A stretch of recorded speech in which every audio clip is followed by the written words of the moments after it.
Hello, everyone.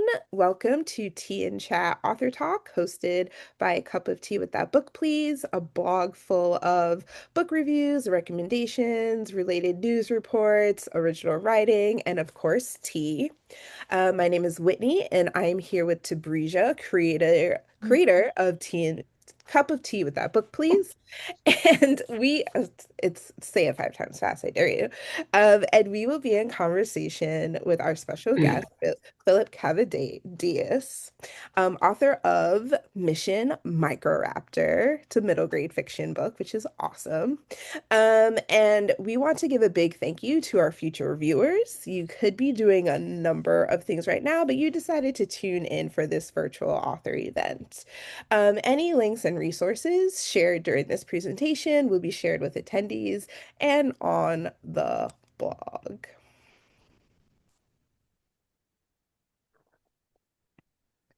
So if you're a fan of books, which we hope you are, if you're watching or listening to this, pop culture and the power of friendship, please check out our other podcast, Fake Book Club. We are in our third season, and we talk about our favorite and not so favorite reads, current events, again, pop culture, nostalgia, and my personal favorite, K-pop. And you can listen to us wherever it is you get our podcasts at fakebookclubpodcast.wordpress.com. And with that, I would leave it to Tabrija to introduce our guest. Take it over, Tabrija. Thanks, Whitney. So, hello everyone. Yes, my name is Tabrisha, and I am the creator of Cup of Tea with That Book, Please, and also one of the co-hosts of Tea and Books Chat. And I have the extreme pleasure of welcoming our special guest for this episode, Philip Kavvadias. He is the middle grade writer of his debut, which made his debut in the United States last month, Mission Microraptor. So, Philip, thank you so much for joining us. Afternoon for us, evening for you. So, thank you for coming on to our podcast. Thank you for having me. So, we want to give a short bio of our special guest. So, in his day job, Philip leads global sustainability programs across diverse geographies, hundreds of stakeholders, and various technologies. He works for one of the most recognizable brands in the world, but that is just one of his passions. The other one is children's reading. Philip's books aims to make reading fun again with relentless humor, high stakes adventure, and nonstop action. His school visits create masses of enthusiasm, captivating even the most reluctant of readers. Teachers talk about a buzz that lasts for weeks afterwards, a new fervor for reading, writing, and illustrating. So, yes, and definitely with Mission Microraptor, it was a lot of fun reading it. While I was reading it on the bus and then the train, I would just bust out laughing, especially with whatever Finn says. It was so cute too. As we mentioned earlier in our introduction, I love books about the power of friendship. So, Mhm. and yes, we can kind of dive into those questions later, but as the conversation goes. But yeah, it was so cute. I loved both of the boys, and also Artie, which we can also talk I about later know, I too. was like so Artie. Like It's my like my dinosaur daughter. Oh my God. exactly. It's like I want Artie as a pet, even though I have a pet myself, a cat, but I wish that my cat was loyal as Artie. But we're going into so much about the book. So we Mhm. want you to tell our listeners and watchers, for those who have not had a chance to read the series, could you tell us a little bit about the first book, Mission Microraptor? Yes, sure. So it starts with two boys, Finn and Milo, and they are different. They have one thing in common that they're both loners. Finn is absorbed in his gaming and he likes games, uh, takeaway food, and he likes his couch. And Milo likes to read nonfiction. He likes to know things. and yeah, he likes that type of thing, science, engineering, but not just that. He knows a lot about art, about biology. Anyway, he reads a lot for nonfiction. Now they go on a school trip. The teachers put them in the same room. In that school trip, they discover an old fossilized egg. That egg hatches. They think that it's a bird originally. It turns out she's a microraptor. Her name is Artemis. And all hell breaks loose when someone breaks into their hotel room that evening when they're all asleep and tries to abduct Artemis, who is the only microraptor species in the world. So then they have to go on a long journey from France, where they are for that school trip, back to the UK, and all the time the bad guys are chasing them. So that's more or less the premise. And during that trip, they will become best friends. Finn will discover that he really cares about protecting Artemis, where it's something that he never suspected he would care about. Uh, they will get caught. They will have to escape. They will have to do things they've never had done before. They have to solve a sort of a betrayal mystery that is happening with the secret agents. Anyway, I think I'm giving too much away, but it's a huge journey for them, both personal, but also they have to go from A to B and find a way to do that. I loved it. Like we said, we loved it. So, I think that's a perfect question to ask. Like, why did you want to write a story about a Microraptor and the two boys who are tasked with protecting her? Well, it all started. There was a competition online. There was an agent that was looking for something new that had to do with a relationship between a kid and an animal. Now, I mean, there's hundreds of books like this, but she was looking something fresh around that. And the first image that came to my head was a boy running in a forest with a bird, as Artemis was back then, and they are in some sort of danger. Um, this is a lot like how I write. It starts with a visual. So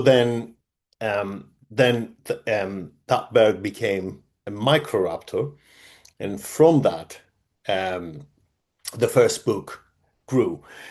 So I did, which is my style of writing is that I don't set out to write a story that I know already, but it sort of happens um, as I write it. Um, Now, the element of friendship, which is the the biggest element, especially in book one, and then there's book two and three are different types of adventures.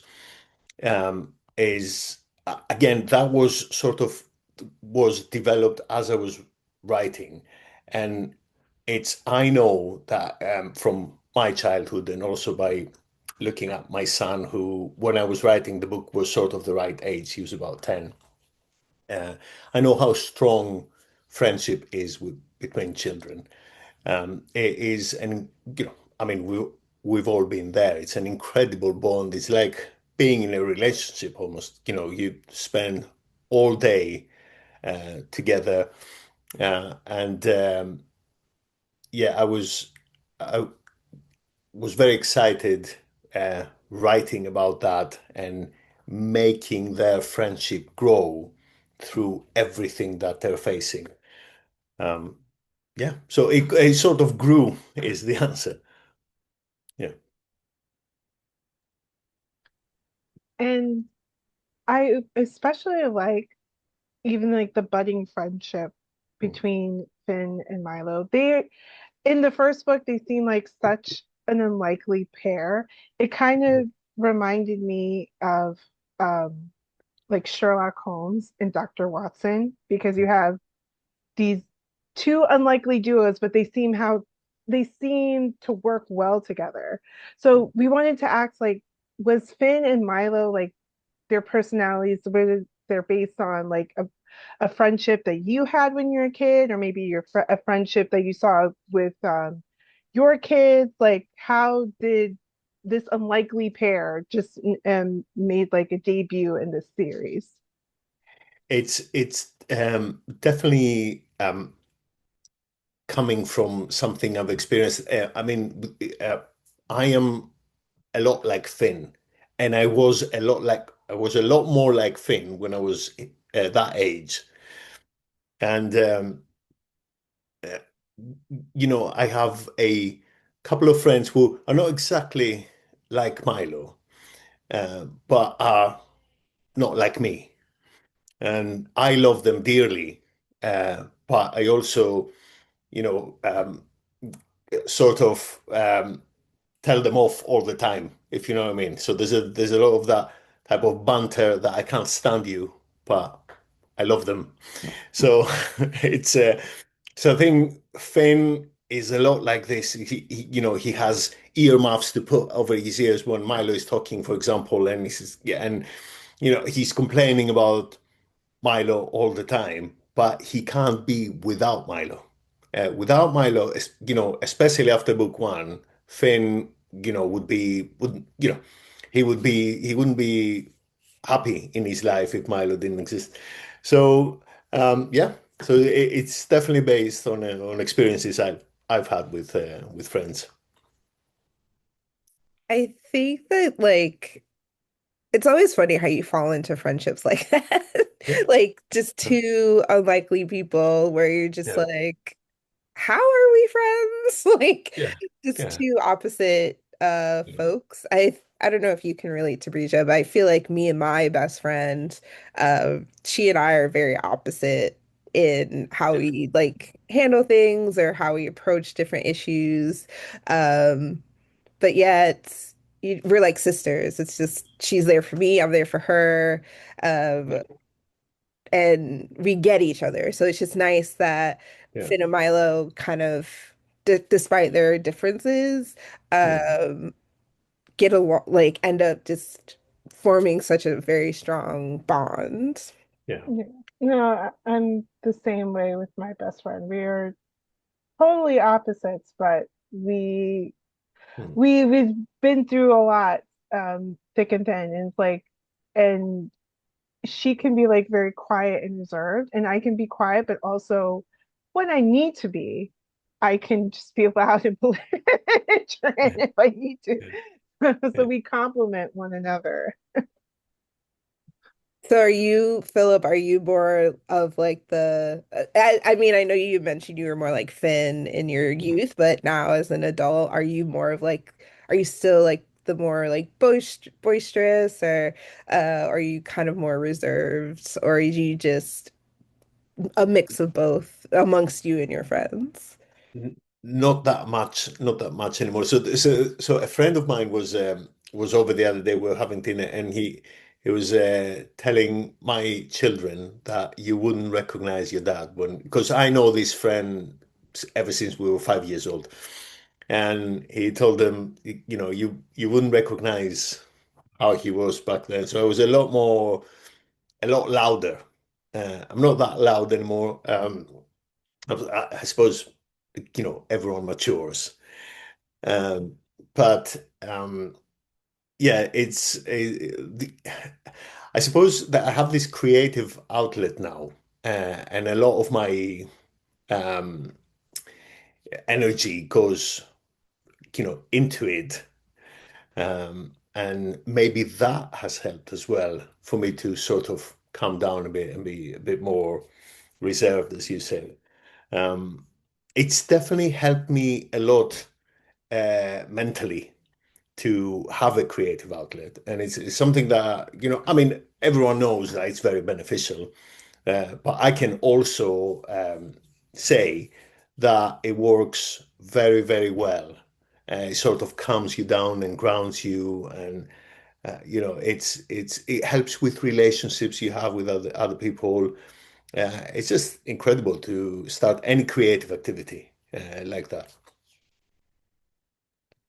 We'll talk a little bit more about your writing and crafting style, Mm. but we also kind of circling back to Finn and Milo, uh the story is full of danger. We have like these group of special agents chasing after them, Yeah. and they're in a lot of dangerous situations that, Yeah. most children should not be in, but Yeah. they are very brave Mm. despite all of that. And we wanted to know, like, what makes you feel brave, and what advice would you give young readers wanting to be brave in scary situations? Not necessarily, hopefully, there's no agents, secret Yeah. agents chasing after them, but just Yeah. like scary Yeah. situations, or uncomfortable situations in general.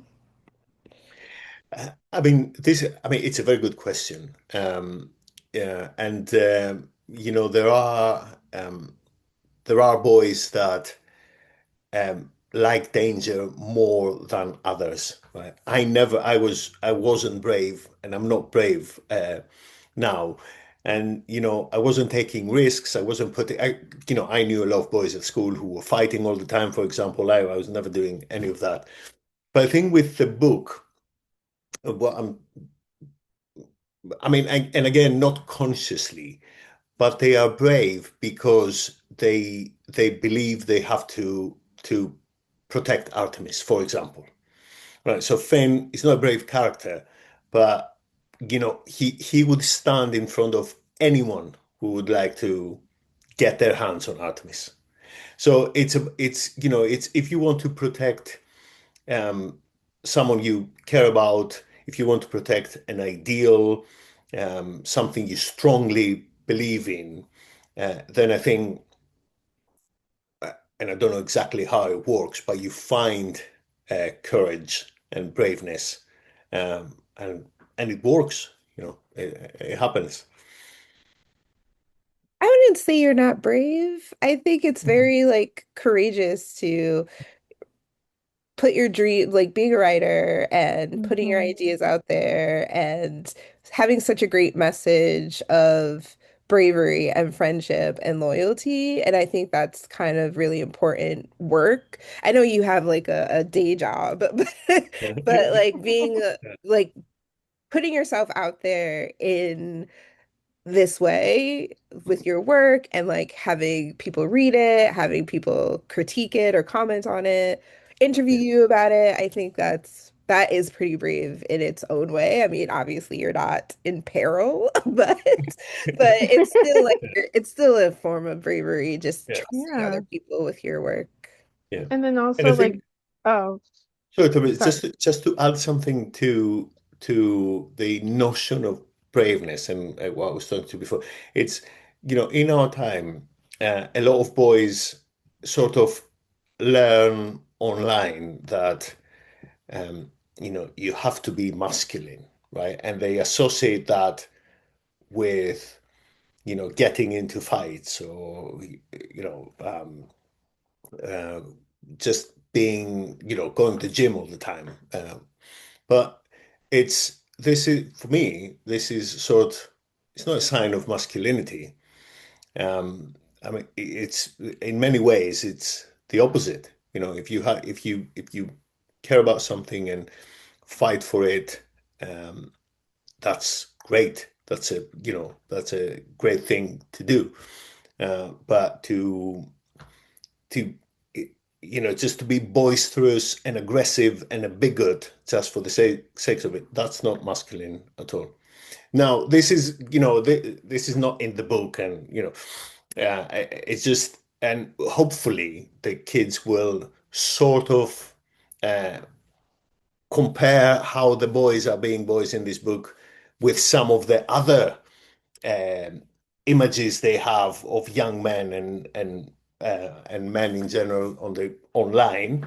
Um, and hopefully this will help, because one of the things that I think it's missing from children's literature today, and we might come to it later, is more male role models that will show a different way uh, to to be a man in today's society.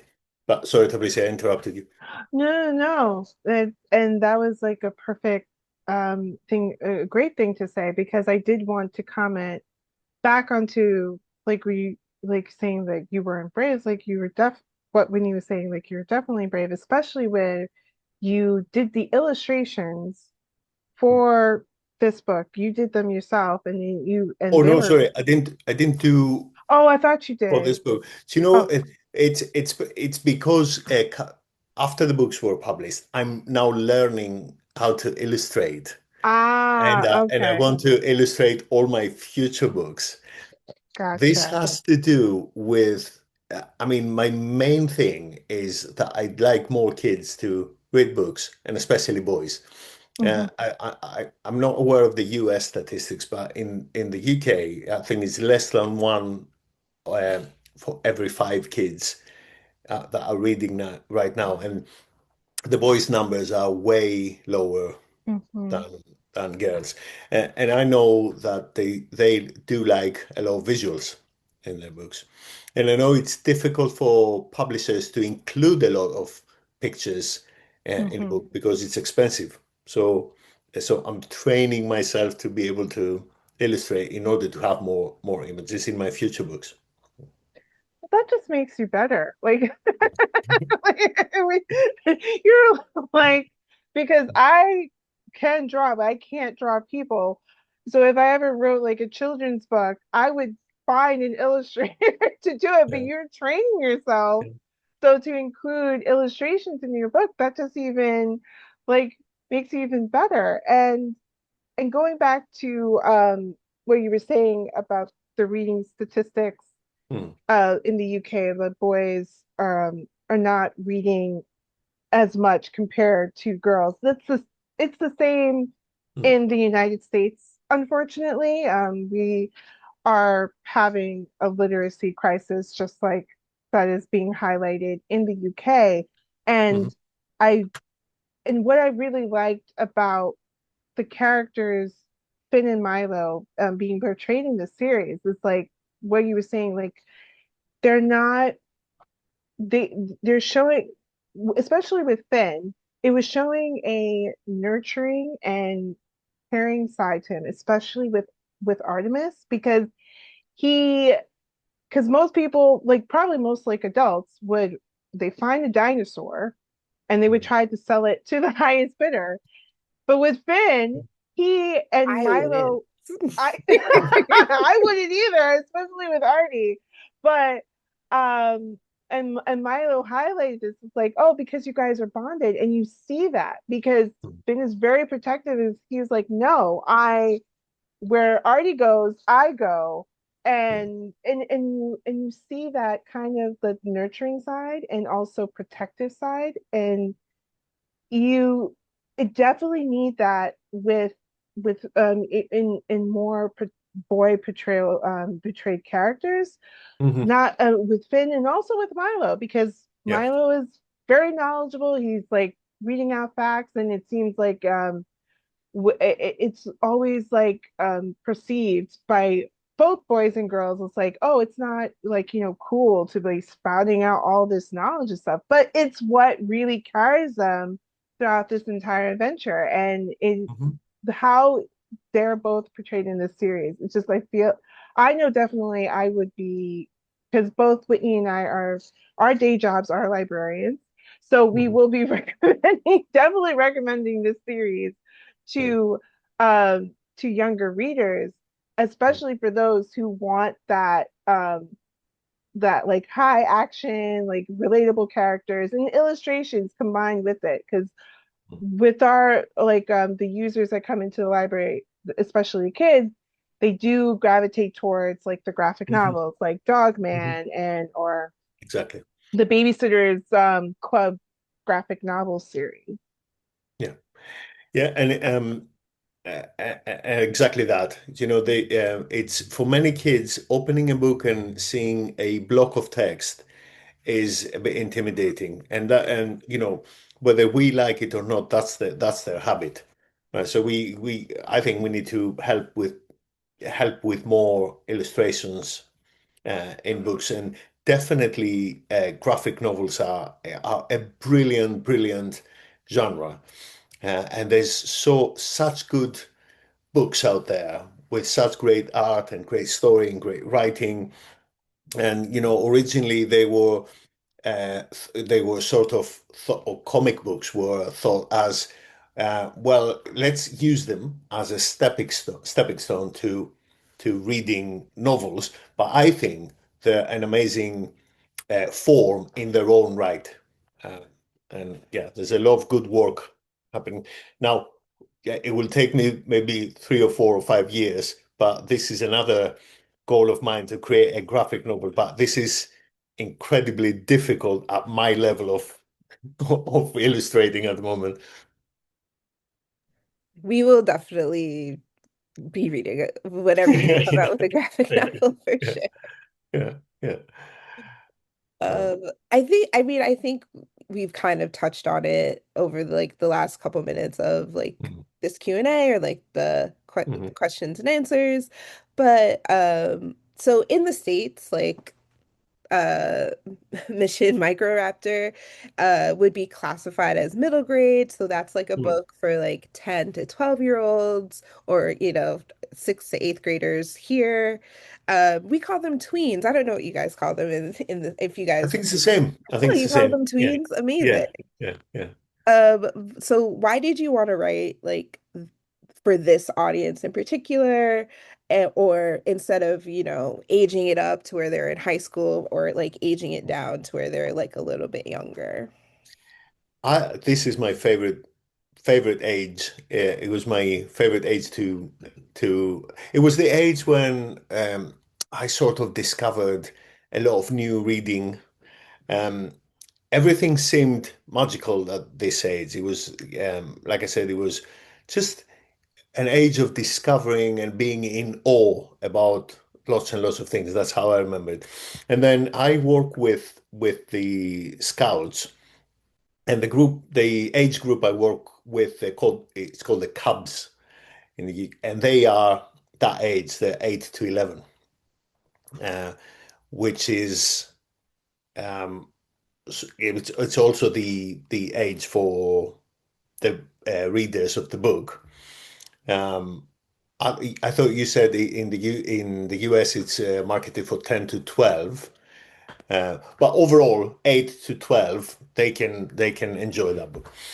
Um, So I work with those kids, and I really enjoy that. And when they're a bit older, I mean, it's always fascinating to write for kids, but I think when they're a bit older, they're starting to become teenagers, and they're a bit more knowing and a bit more serious and a bit more moody, and they're sort of losing this childhood sense of magic. And I think the last age range that maintains that sense of magic is that sweet spot, let's say, 8 to 12. So I love working with kids of those ages and writing for them.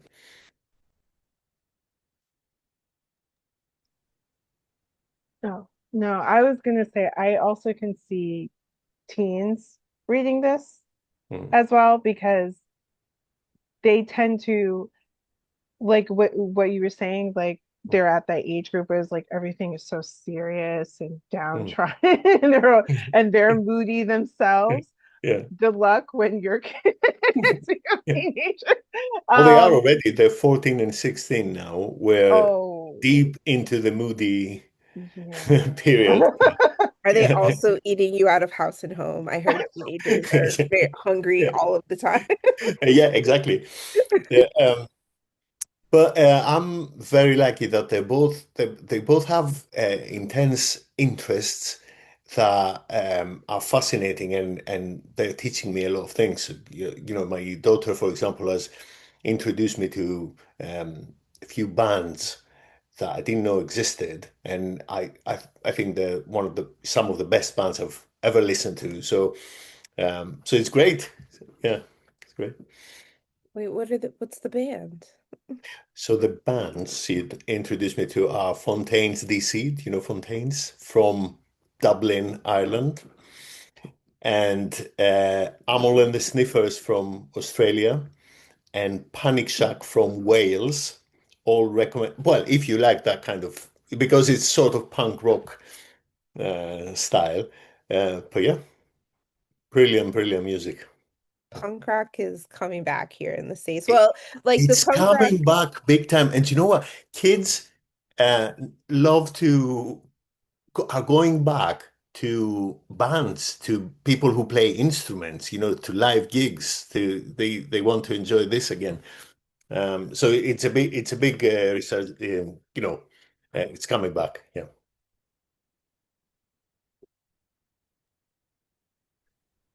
I'm gonna have to look those up because I'm not a big punk rock fan, but I always like so I'm the type of person who just listens to anything. Yeah. And I always try try to listen to something new. So I'll definitely look those up. But back to reading, I Mhm. definitely did because when we emailed before, this was something that you we both have talked about um that we wanted to go into, and it was kind of like a perfect timing because in the UK there is for this year they're starting an initiative, the National Year of Reading, Mhm. um, and we wanted to ask, like, could you, for those who are listening, probably who live in the UK, and but definitely people who live in the States, could you tell us what this initiative that's been done by the UK government, what it's Mhm. about, and how can we get not just children, but people of all ages?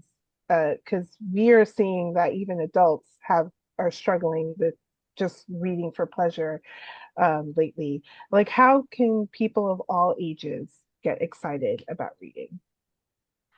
So this is this is an initiative to sort of um, try to combat this constant decline in the last 10 years in reading. And um, this um, this is a lot of it has to do with resources for schools and school libraries, and libraries and events are being organized. So it's trying to sort of create a buzz about reading. For me, librarians like you, they play a massive role. If you ask me what are the two things that can bring kids back to reading, I would say a get produce more books that kids might like. So find out or know kids better and produce books that are are sort of suitable for their interests. Uh, but the second thing is have a librarian in every school who can, from this wealth of books that we have right now, can pick the exact right one that will match with the exact right kid. I mean, that role is crucial. So have better books, but not better books. I mean, have books that are more relatable for kids, but have librarians that can so you know again um, give the every kid a book that they will like. Um, I have a librarian friend. She recently published her first book. Now, every time I ask the question on WhatsApp, we're in the same writing group. She suggested books that were perfect for me. And then other people, she suggests books that are perfect for them. So this skill is incredible, right? Without this skill, we're not going to bring kids back to reading, right? So we need the librarian in every school. So it sounds like she's like a reader's advisory guru. Oh my God. I mean, it's incredible, right? You know, she knows what you like. And often, she reads something and will say, "Oh, I've read something that I think you will like," and she's always correct. Yeah. I think, I mean, obviously, like not just you, but she knows you so well. So it's just nice to have like that extra layer of like, oh, I know we could that you would like this. I like in our case, like Tarisha I know Tarisha loves mystery and thrillers, and then I'm like, and all like a lot of things from Britain. So like the other day, I like we were at a bookstore and I was like, you should get the Bog Queen. It literally has Yeah. everything. It's an adult fiction book, but it Yeah. literally has every Yeah. element of a book that Yeah. she would like. And then Yeah. Tabrisha is always recommending like romance or like queer romance to me. And Yeah. then we both overlap with our love of manga and graphic novels, which is kind of like how Mhm. we started this partnership. Mhm. And friendship too. We are actually friends in real Yeah. Yeah. life. Uh, But it's amazing for someone like that who can do it for 300 kids in a school. That's an amazing skill. So yeah, so I think there are schools without a librarian at the moment. Probably the majority. I don't remember the statistics, but there's a way to bring kids back to reading. Put a librarian in every school. Yeah, unfortunately, it's the same. Um, I think it's for the majority of the US. Can't speak for that, but I know for New York State, we have a law saying that there has to be a librarian in every school, but Mhm. most schools do not follow it, and it's not the case, unfortunately. Yeah. Even had like one, I'm not going to name the school because, but a school actually called the library, a public library, asking if they could send one of the librarians there to the school so we could organize their books for them. And I'm like, Right. like, Wow.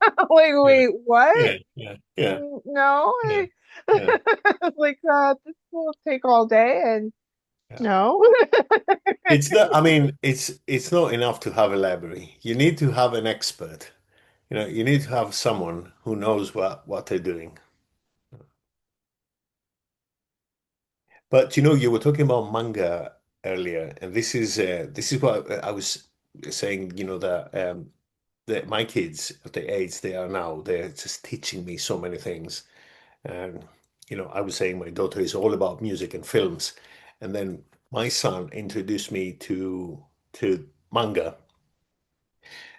which I always thought as a few people with katana swords fighting and there's a lot of blood, and then to discover the depth of story and the narrative and the depth of emotion, the characterization. I mean, it is incredible. Absolutely brilliant. Yeah, and it's no coincidence that it sells hundreds of millions of copies. Yeah, is a phenomenon. what manga have you read with your I son? was just about to ask that. Or what Well, has he I suppose recommended?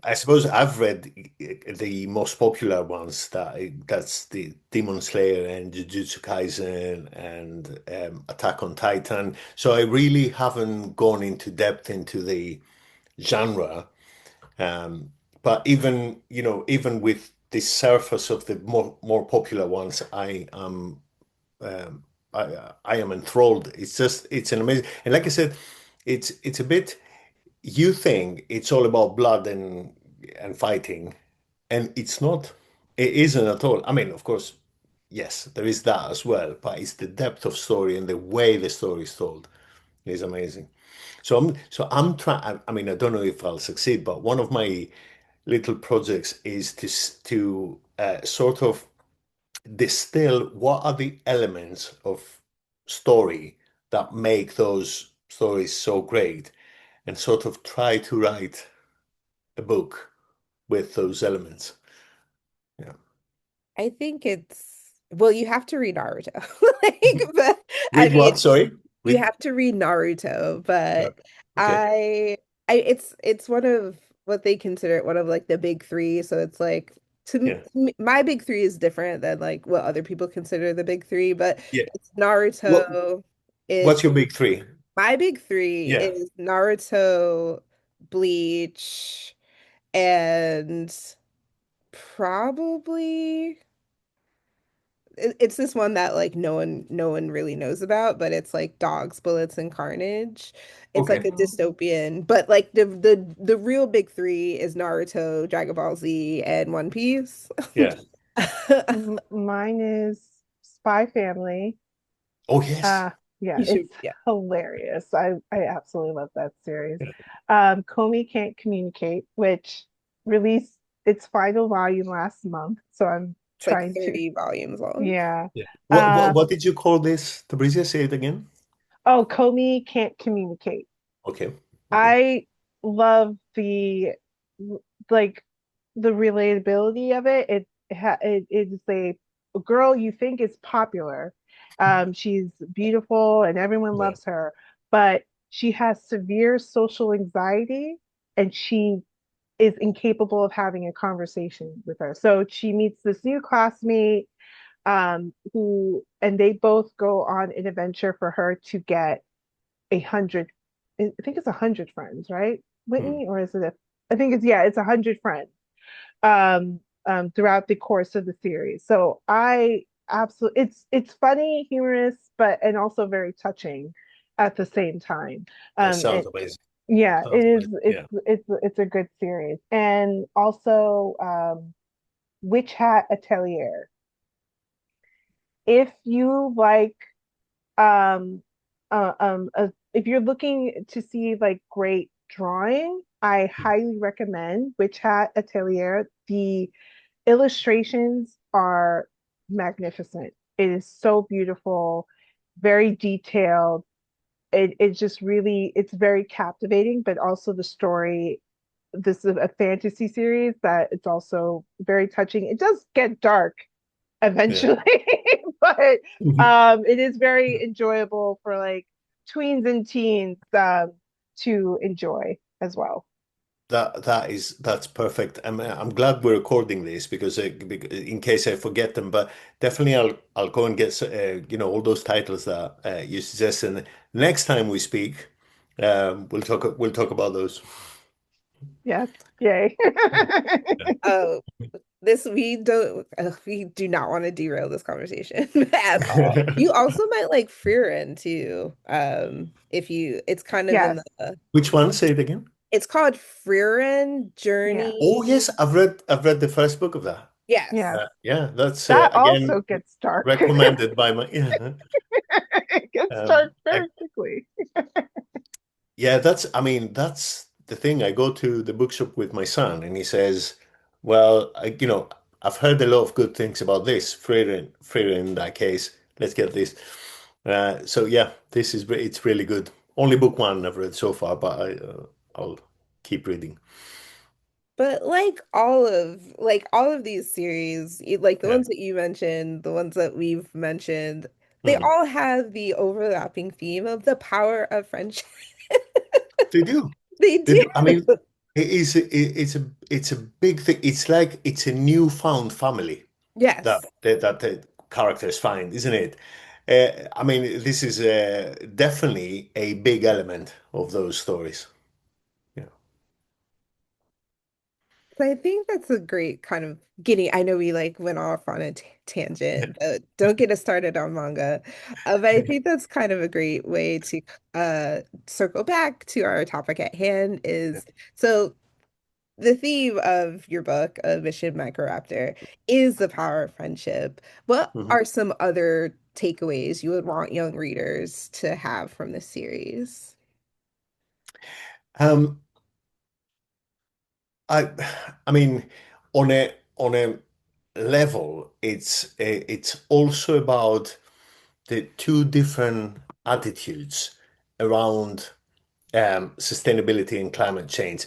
But I don't want to make this a very didactic sort of central, and it's not. Um, I'm not talking about this at all. Um, but when you read books two and three, it becomes a bit more obvious. So the bad guys, they are an evil organization who who believe that as humans we have to look after humans first and foremost.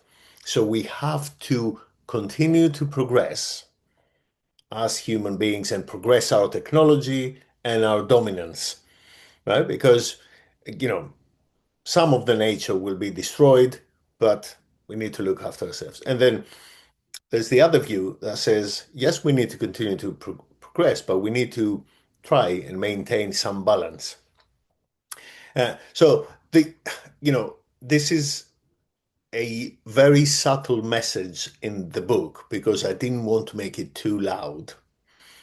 Um, but that's definitely one of the messages from the book. But other than that, um, a lot of the book is really just pure entertainment. It's technology, it's action, it's heists. There's deep sea bases in the Mariana Trench in book two. Uh, I mean, the state-of-the-art submarines, a lot of humor. I wanted it to be entertainment first and foremost, and then also explore the themes of friendship, um, the dilemmas of humanity around humanity's progress, and so on. Amazing. This is such a wealth of knowledge. Yes. Uh, and like such a great thing, but I think we're going to transition into our Spitfire Q&A. Yes. Mhm. And yeah, go to Risha. Okay. So this is a little game that we play with our guests to for our listeners and viewers to give like a little insight into what type of uh, book lover or person you Mhm. are. So we're just gonna like spitfire a few choices for you, and you just choose the which one that you you the most. So first up is paperback or hardback. Paperback. Are you showing something on your presentation No, that no, I can't no. see? Oh, it's just Oh question. yeah, Okay, yeah, okay, go yeah. ahead. Yeah, yeah, go ahead. Yeah. Because I can't see what, yeah. Yeah, no, no, Yeah. no. Read one book at a time or read multiple books at a time. I've got one book at a time. I can't do it. Yeah. Can't do more than one. I can barely remember what happens in one book if I don't touch it for a couple of days. Yeah. So he's like you, Whitney. You're the one person at a time. I look, I struggle with yeah. I have to focus on one book at a Yeah. time. Yeah. Plus I don't like carrying things. So I'm definitely not carrying more than one book at a Yeah. time. Yeah. Okay. We have the hard copy or ebook or audiobook. Audiobook. Really? I drive to work. Um, there's always a book playing. Then, I do chores at home. I always listen to books. Yeah, it's way more convenient for me rather than sit down and read the book. Time to sit down and do something is very rare in my day. So while I'm doing other things, I'm listening to my books. Okay. I started getting into audiobooks during the pandemic, Mm. and it is just it has changed how I get through a lot of books because if I have it on my phone, then I can also, and if I'm walking or commuting, I can have Yeah. it also as an audio. Well, Yeah. The only thing with audiobooks is sometimes a book is amazing, but you don't like the voice. hmm And that I find that really disappointing. But on the other hand, there are books that are told so well that sort of elevates the experience. yeah, no, definitely. Because I read a audiobook of a classic, like The Turn of the Screw by Mm. Henry James. Hated the book, had no idea what was going on, but the Yeah. narrator was wonderful. Yeah, yeah, yeah, I yeah, was like, exactly you that. did a great job. Yeah, The story is still terrible. yeah. Um, the library or a bookstore. Oh. That is a very good question. That's a tough one. That is a tough one. I mean, I love a bookstore, but I also love a library. I'm going to go for library if it's a really big one, like the some of the libraries we have here in London, Mhm. um, purely because the choice is bigger, right? And you can find anything really in a library, whereas the choice is very limited in the bookshop. Yeah, well, that's true. Yeah. It's okay. Okay, this is the big one, Whitney. Ready? So, because we have like an ongoing debate on this one. All right, bookmarks or page corner fold? Oh, right. So I am guilty of folding the corner. Now, um, my daughter hates me for it because she Love your doesn't, daughter. yeah, because she doesn't even open the book fully so as not to crack the spine. You know what I mean? So she's really protecting the books, but I'm a bit careless and I'm folding the corners, I have to say. I am a spine cracker and a dog ear folder. So I'm not even so far I'm winning this competition. It's an unofficial competition that between me and Tabrija. So Yeah. far I'm two ahead. Oh, Um very good. I'm But two we can ahead. include his daughter because she doesn't. There you go. Yeah. I'm one ahead. Yeah. Then I'm still winning regardless. Yeah. But it's not that I don't fully use bookmarks. I do. Like He doesn't. if Hmm.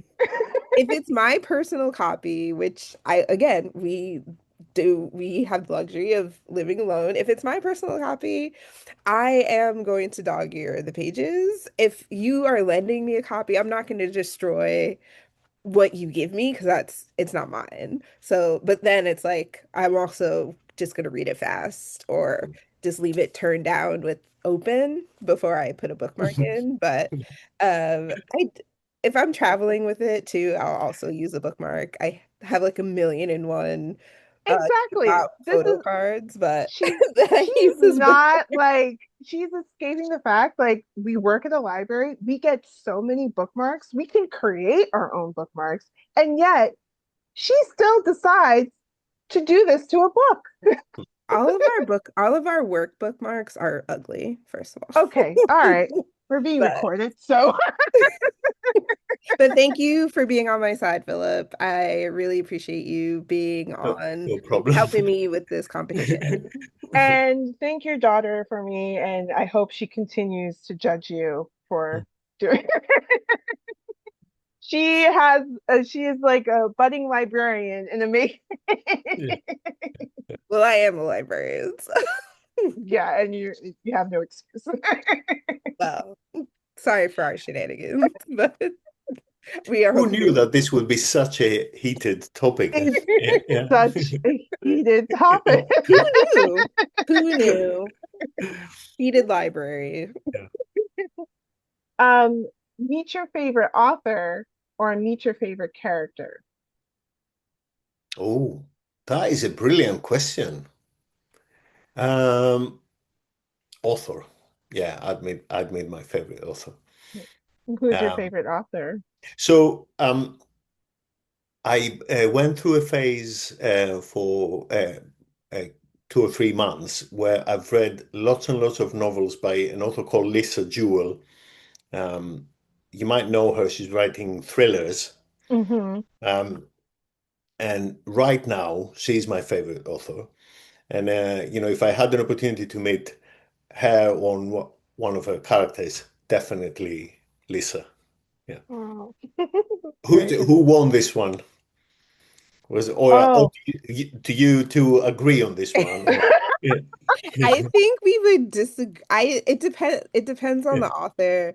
I think with regards to some romance, I would rather meet the characters, but like then also like some of my favorite books, I would rather meet the authors. So it really just depends on the book.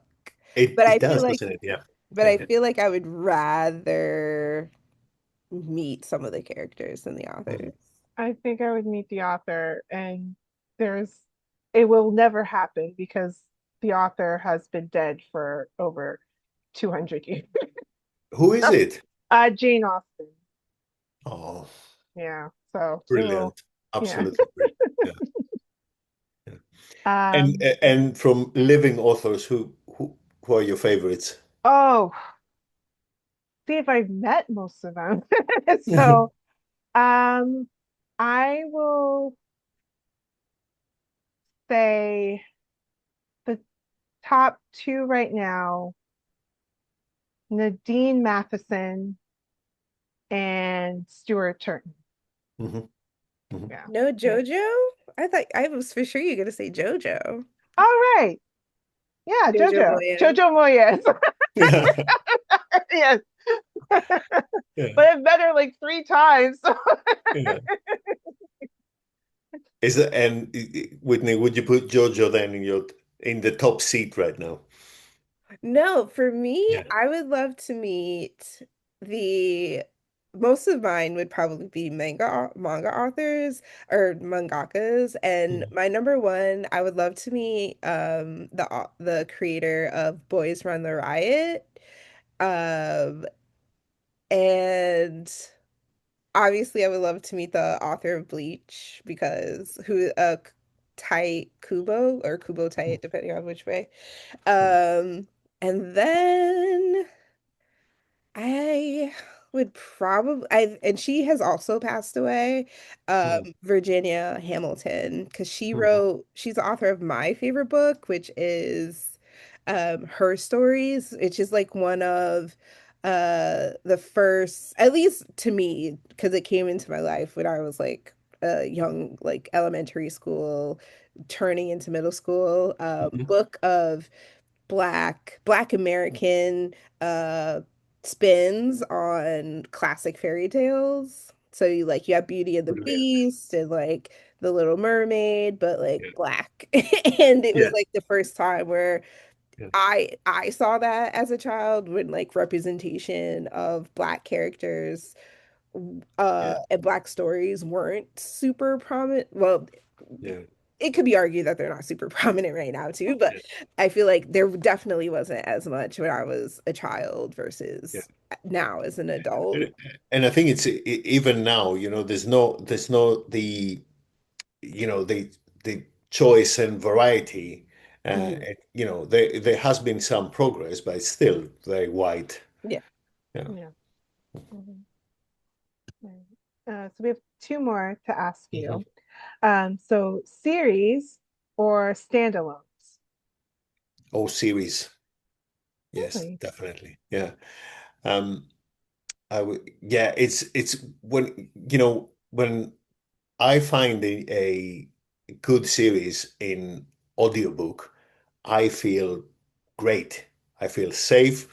I feel like, in the next couple of months, I'm in safe hands, and I'm going to enjoy all the books I read in the next couple of months. Um, yeah, definitely series. Yeah. And sometimes they're not even, maybe there's a series of books with not the same characters, but they are sort of in the same universe. Hmm. Uh, and that's also brilliant. It's just that well, I'm like that anyway. When I find something nice, I want to have a lot of it. See what I mean? Yeah. So yeah. Now you might argue, well, if you find a good author, you can read a lot of their standalone, which is Right. which is also fine. But no, I prefer series, I'd say. Yeah. No, Are you I winning? agree. Did you win this one, Tabrisi? Yeah. I I think I did. Yeah. Um, Yeah. I like series, but when it's complete. Yeah. But if it's not complete, I'll binge a whole, 5, Mm, 10, 20 book series. mm, Um, but I prefer a standalone because if you could tell a complete story in like one book if you choose to, and then but Mm. I want to be able, I don't want to wait because publishing takes so long. I'm like, I don't want to wait Oh like God. for another, if I finish the first book, I don't want to wait another like year or two for the next one to come out. Um, so if I have to read a series, I'll just wait until I know it's going to be done or like I'm within a few months of the last book coming out, and then that way I can kind of like take my time, take it, read it over time in time for that book to be released. But other than that, I'm like, no, I've become patient about being Yeah, like binge culture has changed me now where I'm just like, nope, I'm going to wait until every episode is out, yeah. every chapter is done, and then I can just sit, get cozy, go all the way through until the end until I'm finished, and then like then I can move on to the next thing. No, I have to agree with that. There is no way. I mean, it has to be a complete series. There's no way I can remember what was happening a year later. No way. Yeah. It's like it depends on the series because I am able to recall some things Hmm. from like Nadine Matheson, she just came out with her latest book in her series, and I do recall what happened. Um, but I do like a good standalone because it's like it says, like it's just one and done and complete, and I don't have to wait a long period of time to Hmm. read it. But for a series, it has to there has to be a reason why it is being kept going. Hmm. And but I do like it when it's just three books and we're done. Yes. Yeah, yeah, yeah. It's great with crime. So I love crime. And it's there's sort of in terms of the story, they're standalone, but it's the same team. Like Slow Horses, for example, is a good example. It's Mhm. the same team of people, and maybe some die and they're replaced by new ones and so on. But every book is a specific case. But it's the same people who so it's not a story that spans three books, if that makes sense.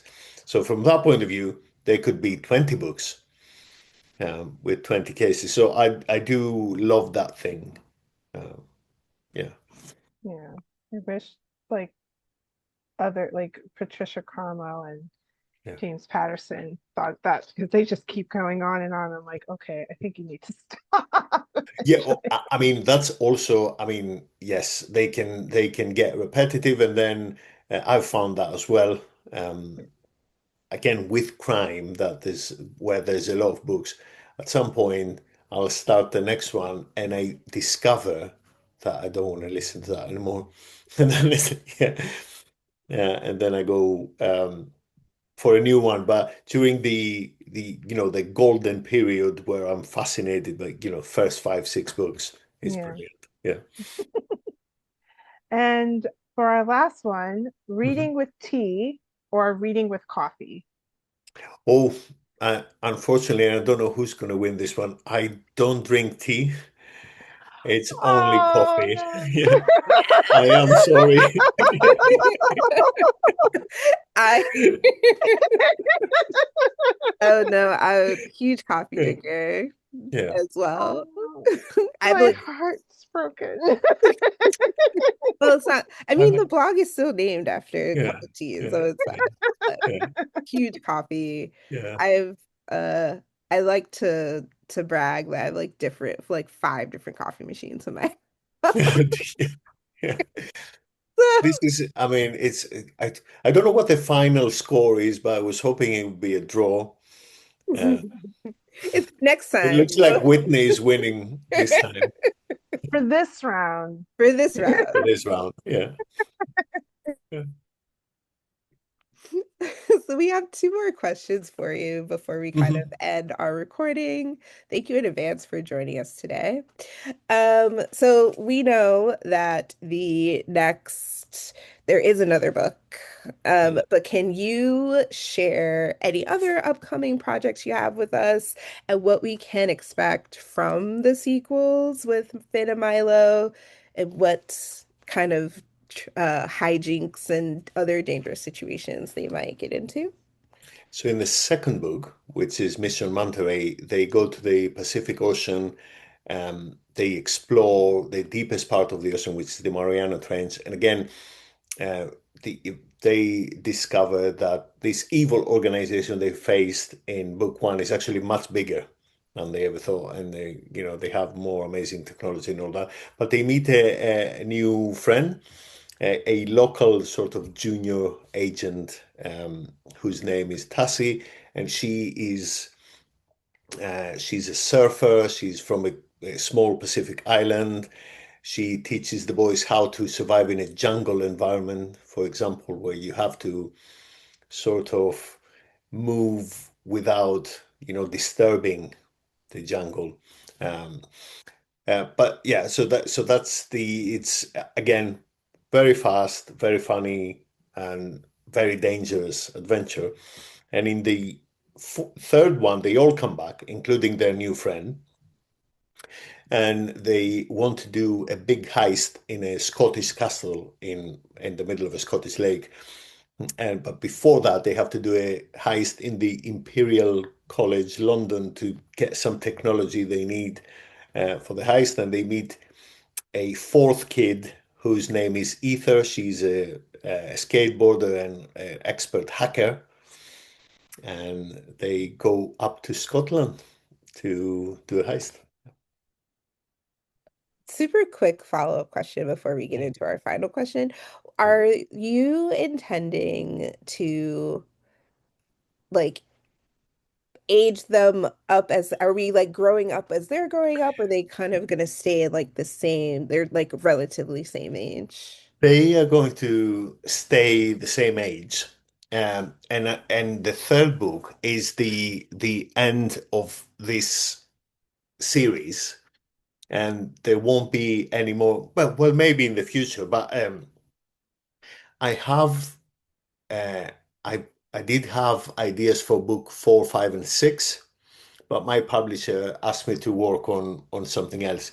Um, so I'm working on a novel now that has to do with, well, it's a boy and a dog, and the boy works in a burger van in London, and the dog can smell how people feel. But one day, one of the customers, the dog can't smell anything, so he's a man without feelings, and they have to find out why is that and help that person. So that's one of the stories. And then I am trying to, uh, not by myself, but I am trying to publish a comic with an artist I've started to work recently with. But this will take a long time, I think. But yeah, this is very exciting work because I'm learning how to write comic scripts. Yeah. Is that I'm assuming the formatting for that is different than a regular novel.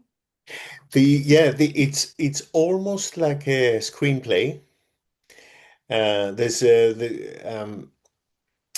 when I was looking, how do you write a script for a comic book? There were suggestions for two or three different formats. People describe some expert writers who know the format very well. They describe every panel. I can't do that. I'm sort of writing the story like a screenplay, and the artist sort of decides on the panel, which works really well in this collaboration. So it's a really enjoyable process. We'll be excited for both your upcoming books and Thank you. getting to read the last two tier, I the last know. two in Milo and Finn's adventures. They were in every school. I visited a lot of schools, and kids have so many ideas about this series. And at some point that we might publish more. Um, they're talking. So for one of the best ideas of her was a Mission Minotaur, where it's sort of a time travel back to ancient Crete. And another kid has suggested uh, Mission Milky Way, which is a space adventure. And so they really go wild with Mission M titles. And sometimes they draw the covers. I mean, it's a lot of fun. A lot of fun. That sounds Yeah. amazing. I would love Yeah. to see that. Also, Yeah. Mission Milky Way. That would be a really great. Yeah.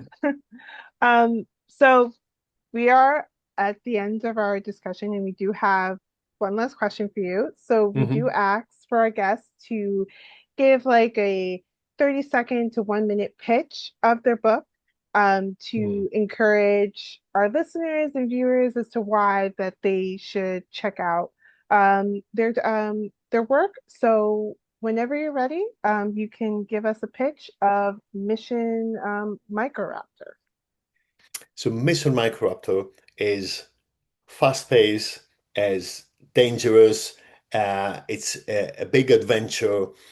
It's very funny. It talks about friendship.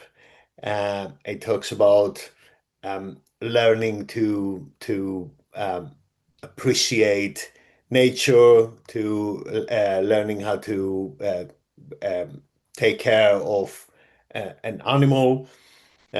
This is not going very well as far as pitches are concerned, but just to say, it's pacey, adventurous, dangerous, very funny, and it talks about friendship. That was perfect. Yeah, And we love the different spins that all of our guests kind of put on it. And I think yeah, you hit all of the points of what would make it appealing to kids, to caregivers, parents who are looking to get their kids back into reading. And of course, as dinosaurs, and what kid yeah. doesn't love dinosaurs. But before we let you go, before we let our audience go, Tabrisha is going to close us out with some great news. So, yes, so you can get a copy of Mission Microraptor available at your local bookstore and, of course, your local library. We will be putting these links of where you can get a copy on our website, so and also on our YouTube channel. So make sure to keep an eye out for that. And also, there are it's only 3 books in the series, sadly. There should be more, hopefully, that will come in the future. But good news for American readers, the second book does come out in August. So we will put the link where you can pre-order the copy for that one for Mission Manta Ray and Mission Monster Mine. Hopefully, it will be coming in the United States soon, but it is already out in the UK, and we will make sure to put a link for that as well. But we want to take the time to give a big thank you to Philip for joining us. This was a wonderful conversation. We had a lot of fun, and we hope you enjoyed it as well. Thank you very much. It's been a real pleasure meeting you two, and I hope we will talk again and just talk about manga a lot. But it's been amazing. Thank you very much. Don't hope Yes. about it, be about it. We will Yeah, definitely be we will talking about definitely it. we will definitely do Yeah. that. And thank you to our viewers and listeners for taking time to being part of this discussion. Make sure to follow us on Instagram, Threads, Blue Sky, and also you can subscribe to our website for so you can listen to past and upcoming episodes. Make sure to subscribe to the Team Books Chat podcast on wherever you get your podcasts. Thank you, Philip. Thank you, everyone, for joining us, and we hope you enjoy the rest of your day. Take care, everyone. Thank you so much, everyone.